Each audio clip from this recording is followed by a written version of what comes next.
A palavra evangélica adverte que se deve ser indulgente para com as faltas alheias e severo em relação às próprias. Somente com uma atitude vigilante e austera no dia a dia, o homem consegue a autorrealização. Compreendendo que a existência carnal é uma experiência iluminativa, é muito natural que diversas aprendizagens ocorram através de insucessos que se transformam em êxitos após repetidas, face aos processos que engendram. A tolerância, desse modo, para com as faltas alheias, não pode ser descartada no clínio de convivência humana e social. Sem que te acomodes à própria fraqueza, usa também de indulgência para contigo. Não fiques remoendo o acontecimento no qual malograste, nem vitalizes o erro através da sua incessante recordação. Descobrindo-te em gravame, reconsidera a situação, examinando com serenidade o que aconteceu e regulariza a ocorrência. És discípulo da vida em constante crescimento. Cada degrau conquistado se torna patamar para novo logro. Se te contentas estacionando, perdes oportunidades excelentes de libertação. Se te deprimes e te amarguras porque erraste, igualmente atrasas a marcha. Aceitando os teus limites e perdoando-te os erros, mais facilmente treinarás o perdão em referência aos demais. Quando erres, perdoa-te e arrebenta as algemas com a retaguarda, prosseguindo. O homem que ama, a si mesmo se ama, tolerando-se e estimulando-se a novos e constantes cometimentos, cada vez mais amplos e audaciosos no bem.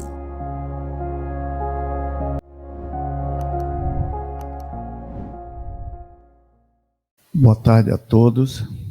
Sejam bem-vindos mais uma vez à Casa da Fraternidade, Noélia Rodrigues Duarte. Vamos nos aquietar nos nossos assentos, elevar os nossos sentimentos, os nossos pensamentos para o alto, agradecendo a Deus por mais essa oportunidade, ao Mestre Jesus, aos trabalhadores encarnados, desencarnados dessa casa.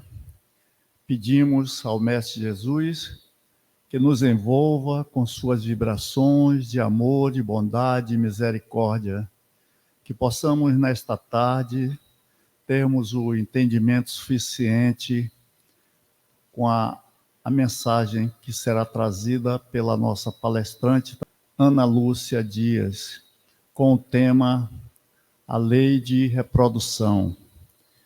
Neste momento, pedimos a Deus, ao Mestre Jesus, que nos permita darmos início a essa tarefa desta tarde, dizendo assim: Pai nosso que estais nos céus, santificado seja o vosso nome. Venha a nós o vosso reino, seja feita a vossa vontade, aqui na terra como em todo o universo. O pão nosso de cada dia, dai-nos hoje e sempre. Perdoai as nossas ofensas, na medida em que soubermos perdoar quem nos tem ofendido. Não nos deixeis cair em novas tentações, mas livrai-nos, ó Pai, de todos os males, hoje e sempre. Que a tua luz e a tua paz, Divino Mestre Jesus, permaneçam aqui, hoje e sempre. Que a espiritualidade inspire a nossa irmã Ana Lúcia Dias, para que ela obtenha o melhor êxito nessa palestra, e temos a certeza que isso ela alcançará. Muita paz. Ana Lúcia, por gentileza. Boa tarde a todos. Que o nosso mestre amoroso nos ampare e nos ilumine, e nos ajude a ter um entendimento adequado sobre o assunto de hoje. Me pediram para falar sobre a lei de reprodução, que se encontra no livro 3º do capítulo 4º do Livro dos Espíritos. E antes de iniciarmos o tema propriamente, É importante falarmos que a lei de reprodução, ela na verdade é uma parte da lei moral. Que a lei moral são as leis divinas, são as leis que o nosso Pai, que Deus, utiliza para reger o universo. Essas leis, elas estão escritas na nossa consciência. Porém, o homem, pela sua imperfeição, ele esquece essas leis, muitas vezes. Então, em vários momentos da história, homens tiveram a missão de encarnar, nos trazendo essas leis como revelação, para que pudéssemos conhecê-las, para que pudéssemos lembrar dessas leis. E, dentre esses, Jesus foi o tipo mais perfeito que Deus já ofereceu ao homem para lhe servir de guia e modelo. E como nós estamos falando de lei moral, é importante que possamos entender o que seria moral, qual o significado. Moral é a regra do bem proceder, isto é a distinção entre o bem e o mal. Então, seria a observância da lei de Deus. Então, o bem é tudo aquilo que é conforme à lei de Deus, e o mal é tudo aquilo que se afasta da lei de Deus. Então, sempre que eu pratico o bem, eu estou me aproximando da lei divina. E sempre que eu pratico o mal, eu me afasto da lei divina. Mas como distinguir o bem do mal? E eu posso fazer isso seguindo uma orientação que o nosso mestre nos deixou e que se encontra em Mateus 7, versículo 12. Buscai fazer ao teu próximo aquilo que gostarias que o próximo vos fizesse. Então, é nisso que se baseia a lei divina. Toda a lei divina está contida na máxima de amor ao próximo que Jesus nos ensinou. Então, no momento em que formos verdadeiramente capazes de entender o amar ao próximo como a si mesmo, na hora que formos capazes realmente de amar ao próximo, estaremos, então, cumprindo a lei divina. Mas se é aparentemente tão simples, qual seria a necessidade de nós subdividirmos o estudo da lei moral em lei de adoração, lei do trabalho, lei de reprodução, conservação, destruição, sociedade, progresso, igualdade, liberdade e lei de justiça, amor e caridade? A questão é que quando eu tenho aquela visão panorâmica de procurar fazer ao próximo aquilo que eu gostaria que o próximo me fizesse, eu abro margem para várias interpretações. Eu vejo de uma forma geral. Mas quando os espíritos me trazem esse ensinamento dividido, eu posso observar a lei moral em cada aspecto da minha vida. E aí eu posso estudar de uma forma mais detalhada. E eu estudando de uma forma detalhada, eu não tenho mais como alegar ignorância em como agir com o próximo, em como utilizar a lei divina na minha vida. Então, dito isso, nós podemos realmente entrar no assunto, que é a lei de reprodução. E é importante entendermos qual o contexto histórico que Kardec inicia os seus questionamentos, que é quando ele escreve a segunda edição do Livro dos Espíritos, ali em 1862, porque existem certos questionamentos que a gente pode ler hoje em dia sem buscar o contexto histórico e pode achar que está meio desatualizado, porque nós estamos aqui há 162 anos depois. Já tem outros não, que são muito atuais.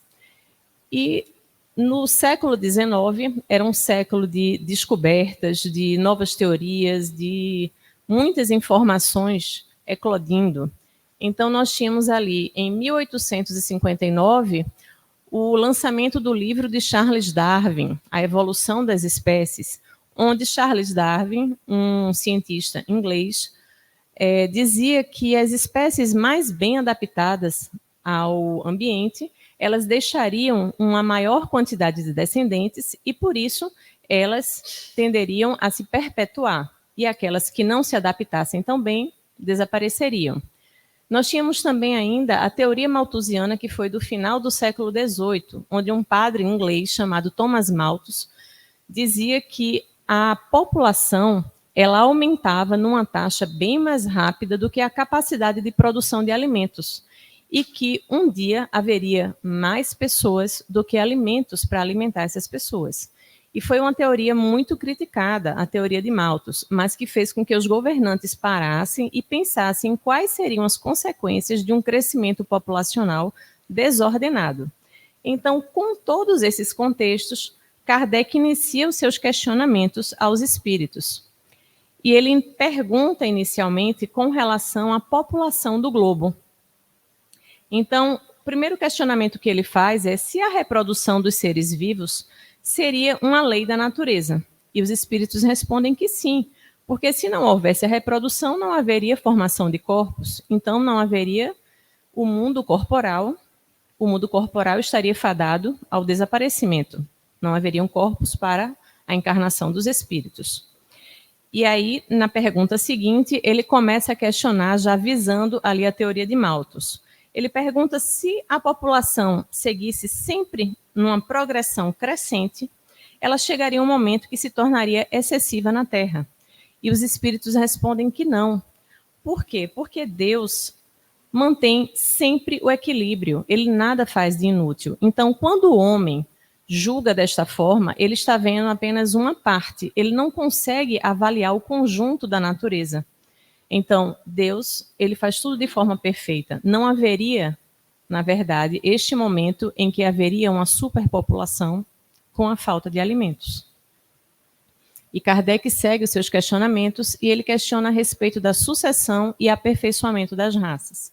E a primeira pergunta que ele faz é justamente levando em consideração a teoria de Darwin sobre a evolução das espécies. E ele pergunta se as raças humanas presentes neste momento e que vinham diminuindo, um dia chegariam a desaparecer da Terra. E os espíritos respondem que sim, né? Da mesma forma que a nossa raça um dia viria a desaparecer e seria substituída por outra. Por quê? Porque existe a constante mudança, existe a constante questão de adaptação. E na pergunta seguinte, Kardec faz um questionamento que é bem interessante porque esclarece a respeito da reencarnação. Ele pergunta se os homens atuais, eles eram uma nova criação ou descendentes aperfeiçoados dos seres primitivos. E então os espíritos respondem que eram os mesmos homens que já haviam desencarnado e que voltavam em novos corpos para passar por novas experiências, para evoluir, que ainda estavam longe de atingir a perfeição, mas que estavam evoluindo, esclarecendo que não existia um espírito criado a cada novo nascimento. Eram os mesmos indivíduos, eram os mesmos espíritos que estavam passando por novas experiências e sempre evoluindo. Como nós temos lá no Consolador, na 333, confirmando aquilo que os espíritos falam. A concessão paternal de Deus no que se refere à reencarnação para a sagrada oportunidade de uma nova experiência. Eis porque a boa vontade de cada um é sempre o arrependimento que a providência divina aproveita em favor do aperfeiçoamento individual e coletivo, na marcha dos seres para a culminância da evolução espiritual. Então, estamos evoluindo. E na pergunta seguinte, Kardec questiona se, do ponto de vista puramente físico, os corpos da raça atual, eles eram uma criação especial ou se eles procediam dos corpos primitivos por meio de reprodução. Então, aqui é importante que possamos entender que a evolução do homem, do ponto de vista físico, ele ocorre desde a grande transição dos antropóides das cavernas, né, desde lá do gênero Australopithecus até o Homo sapiens, até os primeiros selvagens antepassados das raças humanas. E que essa evolução, ela se perde na noite dos tempos. Então, como nós vemos no Caminho da Luz, no capítulo 2, os séculos correram seu velário de experiências penosas, até que um dia as hostes do invisível operaram uma definitiva transição no corpo perispiritual pré-existente dos homens primitivos, nas regiões siderais e em certos intervalos de suas reencarnações. Então, é por isso que muitas vezes, quando os homens tentam estudar apenas do ponto de vista material, não se consegue encontrar onde está o elo perdido. Né? Em que momento nós deixamos de ser macaco e passamos a ser homem? Por quê? Porque não foi só a nível material a mudança. A mudança ocorreu a nível perispiritual também. Quando nós vamos estudar a nível de história, a nível de paleontologia, nós vamos estudar que existia lá o gênero Australopithecus, depois surgiu o gênero Homo, e aí no gênero Homo nós temos o Homo habilis, depois o Homo erectus, depois o Homo de Neandertal, até que surgiu o Homo sapiens. E esses do gênero Homo, eles não apareceu um e depois desapareceu e apareceu outro. Eles conviveram um com o outro. E aos poucos as mudanças foram acontecendo. Aos poucos, as mudanças foram existindo em certos intervalos de suas reencarnações. No laboratório do invisível, as hostes espirituais foram atuando. Então, esta evolução se perde na noite dos tempos. E é por isso que o homem não consegue entender quando vê apenas do ponto de vista material e não consegue ainda encontrar onde está o elo perdido. E Kardec segue perguntando: qual o caráter distintivo e dominante das raças primitivas? E os espíritos respondem: seria a utilização da força bruta sobre a utilização da sua inteligência. Todos nós, na escola, já estudamos que, no início, o homem precisava usar sua força bruta para sobreviver. O homem era nômade, ele tinha que lutar com as feras, primeiro para sobreviver e depois para matar essas feras e ter o alimento. Depois o homem começa a dominar o fogo. Né? O homem teve que desenvolver armas, então tem lá a idade da pedra lascada, depois a idade da pedra polida, depois a idade dos metais, até que o homem inventa a escrita. E aí ele sai da pré-história e começa a história. E aí ele vai evoluindo. Ele vai começando a utilizar a sua inteligência e ele vai deixando aos poucos a força bruta e vai, com o desenvolvimento da inteligência, evoluindo e até que chegamos aqui onde estamos hoje. Mas no início, apesar de termos saído do reino animal, de termos deixado de ser espírito com E minúsculo e já sermos espírito com E maiúsculo, já estarmos aqui no reino hominal, mas ainda temos uma preponderância da animalidade. Então, é a força bruta, inicialmente, que prepondera sobre a inteligência. E com o passar do tempo, com o passar das encarnações, vamos desenvolvendo a nossa inteligência. Ainda estamos longe do reino angelical, mas estamos evoluindo. E um dia chegaremos lá, no reino angelical. Então, nós temos na pergunta 79 do Consolador: como interpretar o nosso parentesco com os animais? Considerando que eles igualmente possuem diante do tempo um porvir de fecundas realizações, através de numerosas experiências chegarão um dia ao chamado reino hominal, como por nossa vez alcançaremos, no escoar de milênios, a situação de angelitude.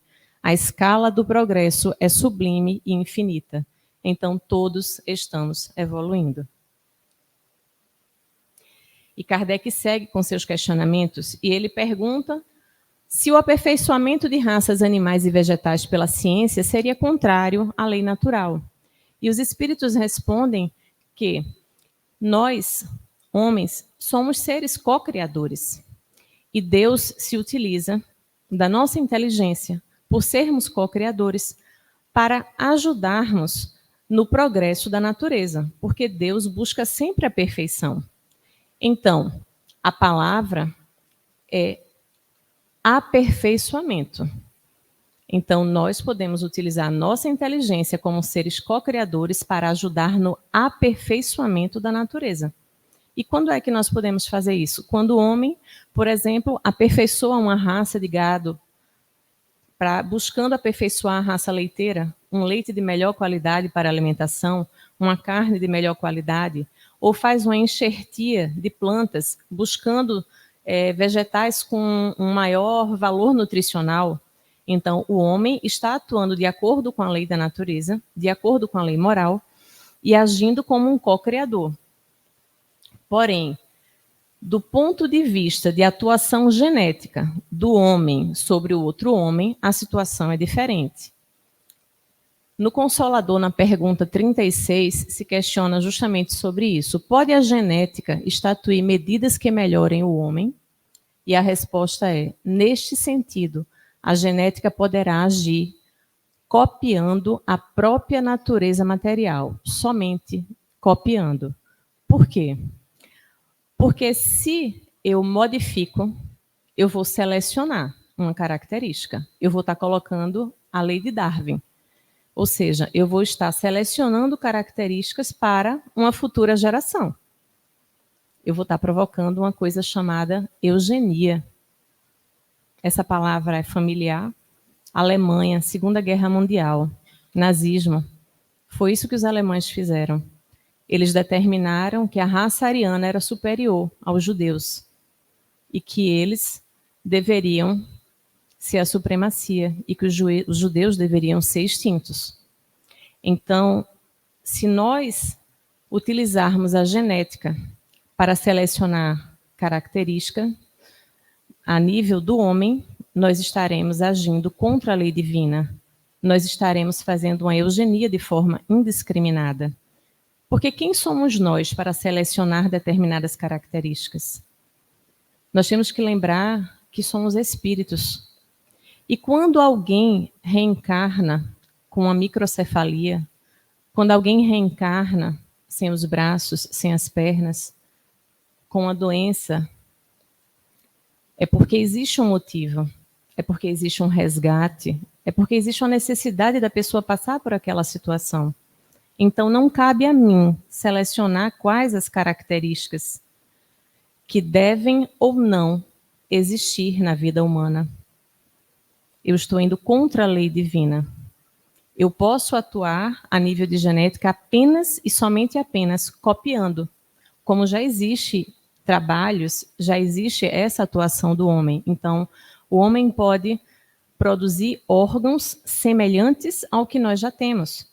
Eu posso, como já existe cirurgia de traqueia, o homem constrói, a partir de células troncos, uma nova traqueia.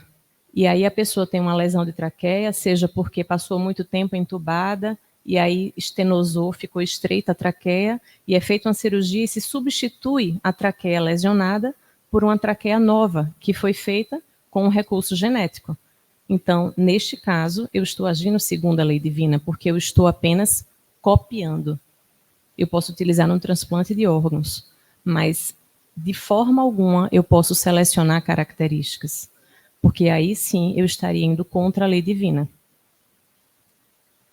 E então Kardec chega nos questionamentos obstáculos à reprodução. A primeira pergunta que ele faz é uma pergunta um tanto quanto genérica. Ele pergunta se as leis e os costumes humanos que têm por fim ou efeito criar obstáculos à reprodução são contrários à lei natural. E a resposta é genérica. Sim, porque tudo que impede a marcha da natureza é contrário à lei geral. Aí ele pergunta, certo, mas naquele caso onde tem animais ou tem plantas que começam a se reproduzir e podem ficar numa quantidade excessiva e podem até ser prejudiciais ao homem, ele não poderia intervir? E os espíritos respondem, sim, o homem foi dotado, acima de todos os seres, de inteligência. E nesse caso ele poderia sim intervir. Porém, os próprios animais, eles têm o seu instinto de sobrevivência e eles próprios regulam a população. Então, a resposta dos espíritos é que, acima de tudo, cabe ao homem respeitar o equilíbrio da natureza, porque a própria natureza, ela já é capaz de manter o seu equilíbrio. Na 694, a partir da 694, a gente vê que as perguntas começam a ficar já bem mais atuais. Kardec pergunta o que se deve pensar dos usos cujo efeito consiste em obstar a reprodução para satisfazer a sensualidade. A resposta dos espíritos é que isso prova a predominância do corpo sobre a alma e o quanto o homem é material. Porque nós precisamos entender que nós somos espíritos e estamos vivendo uma experiência material, e não o contrário. Então, nós precisamos nos espiritualizar. Nós precisamos buscar nos moralizar e nos elevar. Porque as leis naturais, elas estão em equilíbrio. E a lei de reprodução, ela nos coloca numa situação de co-criadores, quando ela nos dá a possibilidade de formar corpos, para que irmãos que se encontram na erraticidade tenham uma chance de retornar ao mundo material e aqui viverem novas experiências, sejam experiências de resgate, experiências de prova, experiências de missão. E nós precisamos entender que a energia sexual, que é uma energia criativa, ela deve ser utilizada de forma equilibrada. Porque quando nós não utilizamos essa energia de forma equilibrada, ela pode gerar distúrbios graves. Nós podemos experimentar angústias, nós podemos experimentar problemas existenciais graves, porque ela gera desgaste, ela gera exacerbação, intoxicação, quando ela é utilizada de forma unicamente instintiva.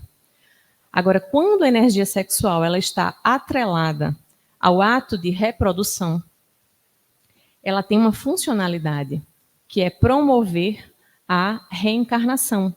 Então, nós nos aproximamos do divino, porque a reprodução é um ato sagrado. Nós passamos a ser co-criadores.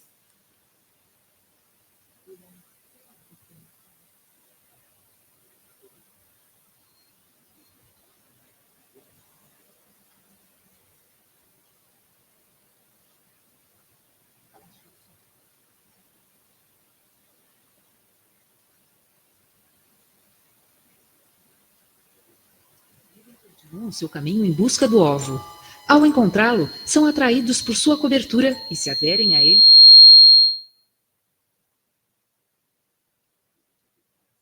Milhões de espermatozoides são depositados no fundo da vagina, entram através do colo do útero e percorrem o útero até as trompas. Muitos morrem, mas os que sobrevivem continuam seu caminho em busca do ovo. Ao encontrá-lo, são atraídos por sua cobertura e se aderem a ele tentando fecundá-lo. Apenas um deles consegue, e quando a cabeça acrossoma, penetra o óvulo, é gerada uma reação que evita a entrada de outros espermatozoides. Neste momento, você já está grávida, e o ovo formado pelo espermatozoide e o óvulo inicia um processo de divisão celular e migração até o útero para se implantar. O ovo, ao se dividir, é chamado de mórula. Com apenas 2 semanas, tem mais de 250 células e começa sua implantação no endométrio, a parede interna do útero. Na 4ª semana, já é um embrião com 3 segmentos diferentes que serão os tecidos e os órgãos do bebê. O primeiro a surgir é o tubo neural, que depois formará a medula espinhal e o cérebro do bebê. Uma protuberância no centro do embrião se tornará seu coração. Começam a se desenvolver os aparelhos digestivo e respiratório. Há um importante crescimento do cérebro e surgem protuberâncias que darão forma aos braços e pernas. A cabeça já está formada. É possível distinguir olhos, ouvidos, o orifício que será a boca, as fossas nasais e as orelhas. O coração bate pela primeira vez. Os dedos estão se formando. Os braços e os pulsos podem ser flexionados. A placenta agora toma o controle da nutrição da gravidez e é criado um canal de comunicação interno entre a mãe e o bebê. O embrião agora se chama feto. Após 9 semanas, praticamente todos os órgãos vitais estão formados e funcionando. O cérebro cresce insolitamente. Quase 250 mil neurônios são formados a cada minuto no cérebro do bebê. A cabeça é uma parte importante e representa a maior fração do tamanho do bebê. Os genitais já são reconhecíveis. O rosto tem um perfil completo. São formadas as unhas do dedo e seu coração bate cada vez mais rápido. A placenta está fornecendo ao bebê oxigênio, nutrientes e a possibilidade de eliminar os seus resíduos.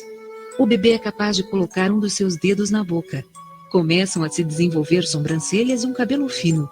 O bebê é tão pequeno que cabe na palma da mão. Ele ou ela pode notar alguns estímulos externos, como a luz, e já começa a se movimentar. O bebê está bem definido e pode fazer gestos ao morder seus dedinhos. Ele ou ela deglute o líquido que o rodeia, líquido amniótico. Move-se intensamente e percebe sensações do exterior, e já pode ouvir. Ele ou ela está atento aos sons da voz da mãe, à música e aos batimentos de seu coração. E pode abrir os olhos e diferencia claramente a luz da escuridão. Passa um bom tempo pensando. Os pulmões seguem se desenvolvendo para a vida fora do útero. O bebê acorda com sons fortes e se acalma com a voz da mãe. O bebê já tem uma rotina de exercícios que a mãe pode sentir e perceber claramente. Inclusive, se está em uma posição incômoda, começará a se mover com força até que a mãe mude de posição. Seus olhos têm cor, fica acordado a maior parte do tempo e atento ao exterior. Ele ou ela começa a assumir a posição fetal. O cérebro já tem o tamanho da cabeça, brinca com o cordão umbilical e começa a procurar a posição definitiva que estará ao nascer. Algumas vezes abrirá os olhos, pois pode distinguir imagens. O bebê se encontra encaixado, sua cabeça preenche a parte superior do colo do útero. Agora se move menos devido à falta de espaço. Tem muita gordura no corpo e todos os órgãos têm desenvolvimento suficiente para levar uma vida saudável fora do corpo materno. A gordura que acumulou durante a vida intrauterina servirá para regular sua temperatura depois de nascer. Não se sabe exatamente o que provoca o início do parto. Ele ou ela pode nascer a qualquer momento. Tudo depende de quanto conforto encontra no útero. Muito bonito, né? Realmente é algo belíssimo, é algo divino. Só que, por outro lado, se nós fazemos um movimento de rejeição e nós impedimos a gestação, ou seja, nós praticamos o aborto, nós estamos indo contra a lei divina. Nós estamos tirando o direito à vida. Nós estamos tirando o direito de um irmão que temos vínculo de amor, ou mais frequentemente vínculos de reparação com esse irmão. Só que ninguém vai para a casa do outro, ninguém está na família errada, ninguém está no endereço errado. Então, de uma forma ou de outra, eles vão chegar na nossa casa. E como nos diz Joana, os filhos não chegados pela via normal, não obstante, alcançarão a casa dos sentimentos negados, utilizando-se dos sutis recursos da vida, que reaproximam os afins pelo amor ou pela rebeldia, quando separados, para as justas reparações.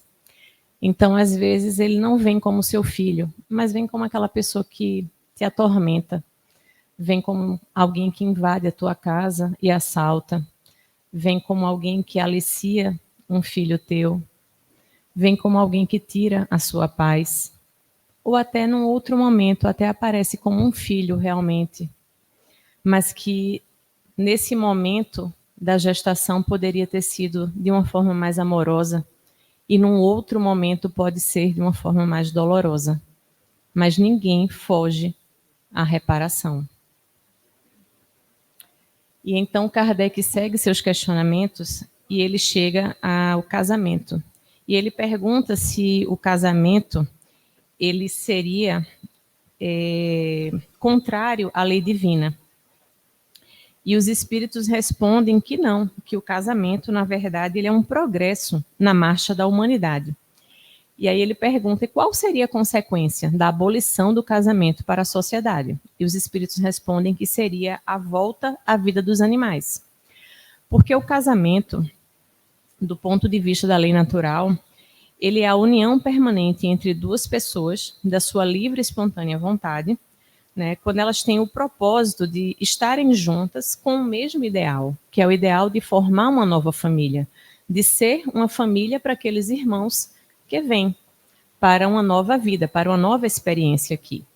Como nos diz Emmanuel, essa união ela reflete as leis divinas, que permite seja dado um esposo a uma esposa, um companheiro para uma companheira, um coração para outro coração, ou vice-versa, na criação e desenvolvimento de valores para a vida. Porque o casamento ele não visa apenas o aspecto reprodutivo. A base do casamento é o sentimento e o respeito. As pessoas estão unidas pelo sentimento, pela afinidade. Se nós estivéssemos pensando que o casamento é apenas reprodução, nós estaríamos pensando na vida animal.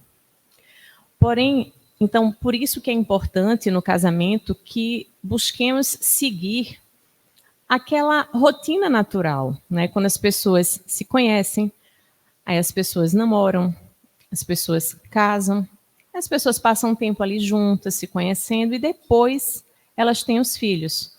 Porém, muitas vezes o que acontece é que as pessoas acabam trocando a ordem, né? Elas têm filho, e aí elas casam, aí elas namoram, se der tempo elas se conhecem. E muitas vezes o casamento acaba antes delas se conhecerem. Porque no casamento é necessário que as pessoas entendam que são duas consciências diferentes, que vêm de famílias diferentes e cada um tem os seus valores. Então é necessário que as pessoas entendam que todos têm que ceder. Os dois cedem para que o casal ganhe, para que todos ganhem na relação. E se as pessoas não têm esse tempo de conhecimento, né, de desenvolver a sua relação, muitas vezes, quando chega naquela situação ali difícil do dia a dia e com o filho, elas desistem, porque elas percebem que elas não se conheciam. E aí o casamento, muitas vezes, acaba fracassando. Então, é por isso que é tão importante o casamento como uma evolução para a humanidade, porque ele requer o desenvolvimento de uma maturidade tanto existencial quanto espiritual. E aboli-lo seria nós retornarmos à vida animal. E Kardec pergunta, então, a respeito da indissolubilidade do casamento, se seria contrário à lei da natureza.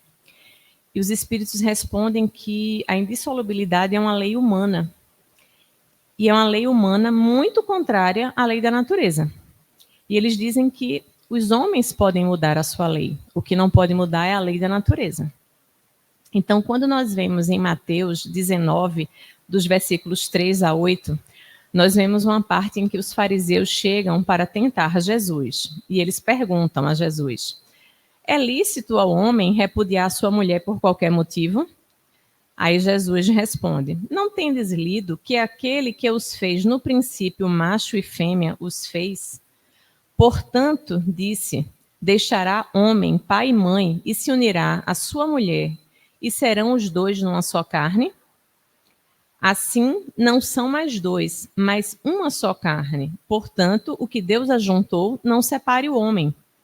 E então os fariseus perguntam: então por que Moisés mandou dar-lhes a carta de divórcio e repudiá-las? E Jesus responde: Moisés, por causa da dureza dos vossos corações, vos permitiu repudiar vossas mulheres, mas ao princípio não foi assim. Quanto tempo dura um casamento? Um casamento dura o tempo que levou o motivo do casamento. Então, se eu me casei porque ele era belíssimo, ela era belíssima, o tempo passa. Todos nós envelhecemos, a beleza física vai embora. Se eu me casei porque eu estava com pouco dinheiro, eu me estabilizei economicamente e acabou-se o motivo do casamento. Se eu me casei porque eu estava carente, no momento que a carência acabar, acabou-se o casamento. Eu me casei porque eu tinha uma química. Na hora que a química acabar, acabou o motivo do casamento. E quando o amor acaba, o casamento acaba também? A questão é que as pessoas não conseguem entender o que é o amor. E elas confundem o amor com a paixão. Porque quando existe realmente o amor, o casamento não acaba. Porém, quando existe a dureza no coração dos homens, aí sim, o casamento acaba. E aí, quando nós vamos lá para o Evangelho segundo o Espiritismo, no capítulo 22, nós temos que o divórcio é lei humana que tem por objeto separar legalmente o que já de fato está separado. Não é contrário à lei de Deus, pois que apenas reforma o que os homens hão feito e só é aplicável nos casos em que não se levou em conta a lei divina.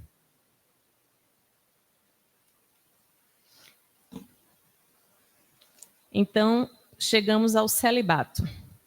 Kardec pergunta se seria bem visto aos olhos de Deus o celibato. E os espíritos respondem que o celibato, quando as pessoas resolvem não casar, porque elas decidem viver a sua vida de forma egoísta, ou seja, eu prefiro não casar porque eu quero aproveitar a minha vida, eu vou lá ter trabalho com um casamento com um menino. Isso é egoísmo, então isso não é bem visto aos olhos de Deus. Porém, naquelas situações, que é o que ele pergunta na 692, em que existe o sacrifício pessoal. Sim, naqueles casos em que existe o sacrifício pessoal, nesse sim, é bem visto aos olhos de Deus. Quantas vezes não vemos pessoas que abrem mão da sua vida porque tem que cuidar de um pai, de uma mãe, de um irmão, ou mesmo elas se engajam num projeto onde elas abrem mão da sua vida pessoal porque elas estão se dedicando ao próximo. Pessoas que vêm com missões e para melhor cumprir essas missões, elas acabam abrindo mão da sua vida pessoal. Então, nesses casos, o celibato seria, sim, bem visto aos olhos de Deus e estaria de acordo com a lei divina. E o último ponto da lei de reprodução seria a poligamia. E Kardec questiona, a poligamia ou a monogamia? O que estaria de acordo com a lei divina? E os espíritos respondem que a poligamia é uma lei humana, cuja abolição ela marca o progresso social.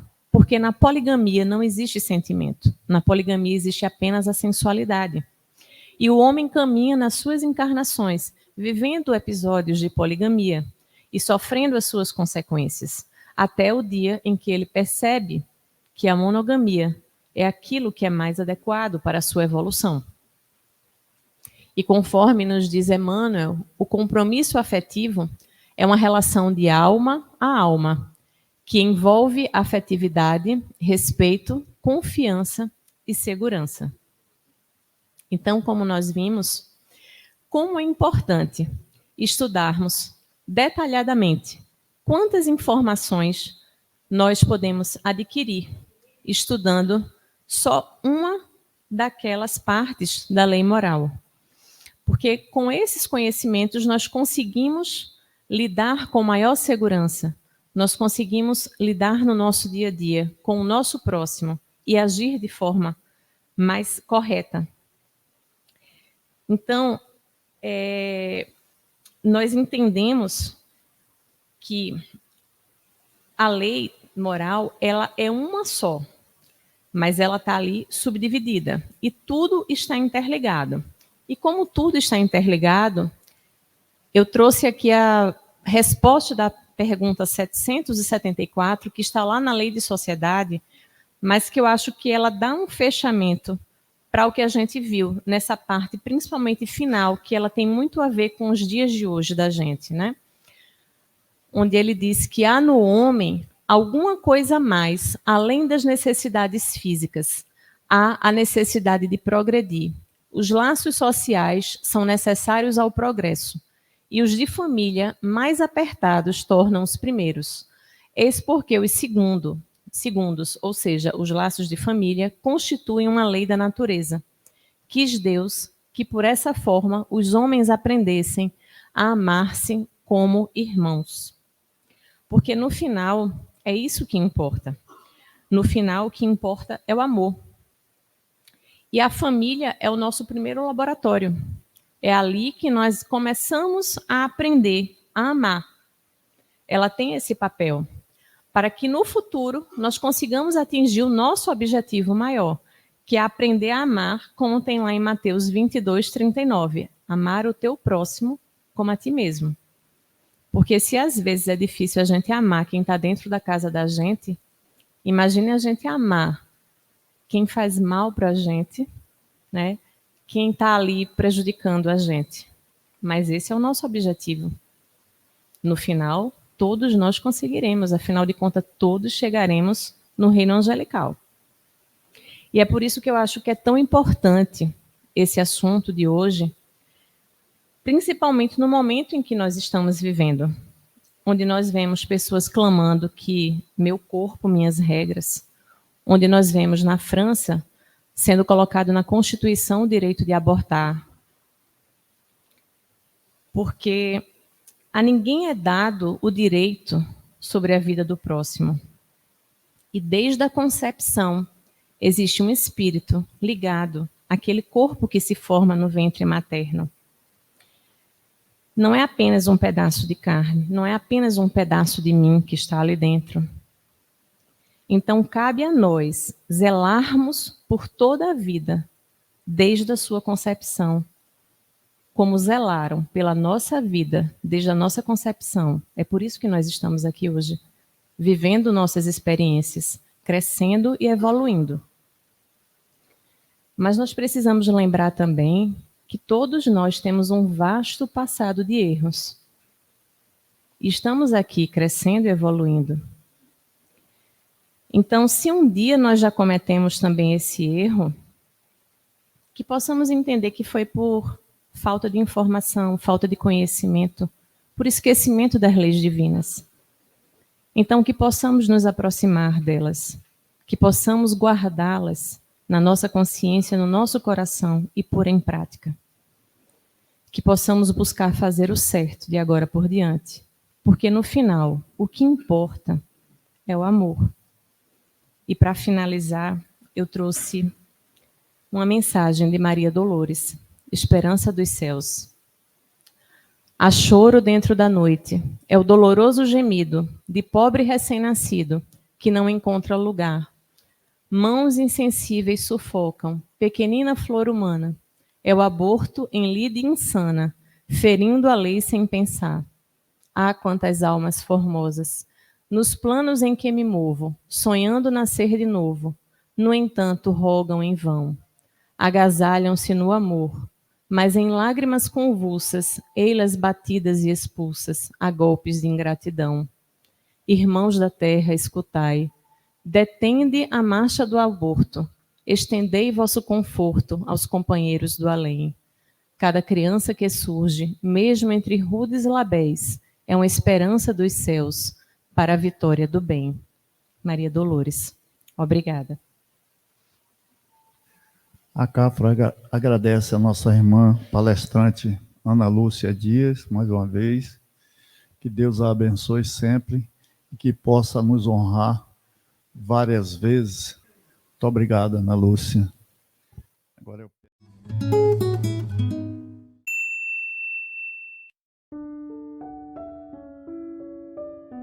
Vamos nos preparar para receber a boa energia proveniente dos representantes de Jesus.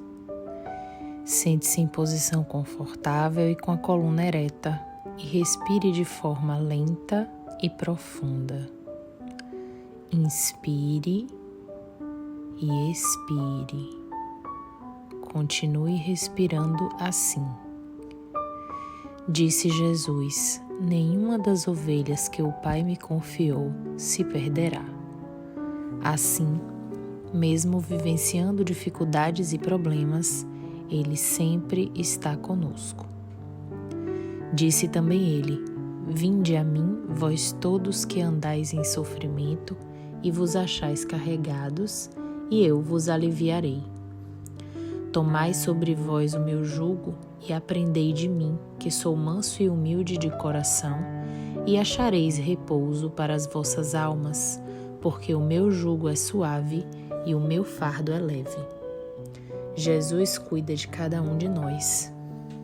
Agora, confiantes na presença de Jesus e seus representantes, prepare-se para receber a assistência espiritual que você necessita. Oremos a oração que Jesus nos ensinou. Pai nosso que estais no céu, santificado seja o vosso nome, venha a nós o vosso reino, seja feita a vossa vontade, assim na terra como no céu. O pão nosso de cada dia nos dai hoje, perdoai as nossas ofensas, assim como nós perdoamos a quem nos tem ofendido.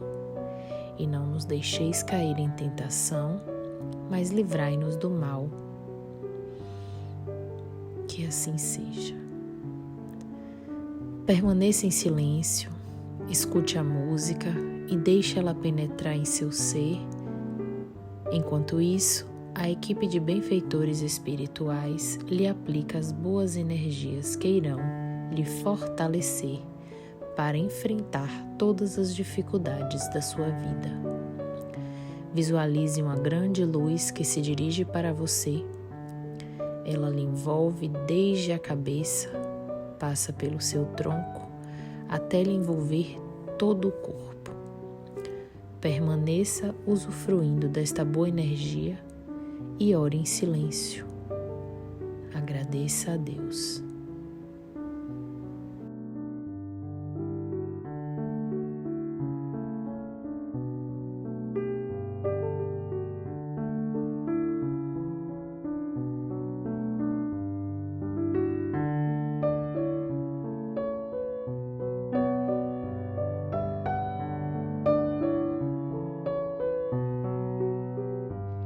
Lentamente, retorne a atenção para o seu entorno. Para manter a boa energia na sua vida, ore ao acordar e sempre que se lembrar durante o dia. A oração é a nossa ligação com Deus. Leia o Evangelho todos os dias. Ao se deitar para o repouso do corpo físico, ore mais uma vez. Deus nos proteja a todos. Fiquemos em paz.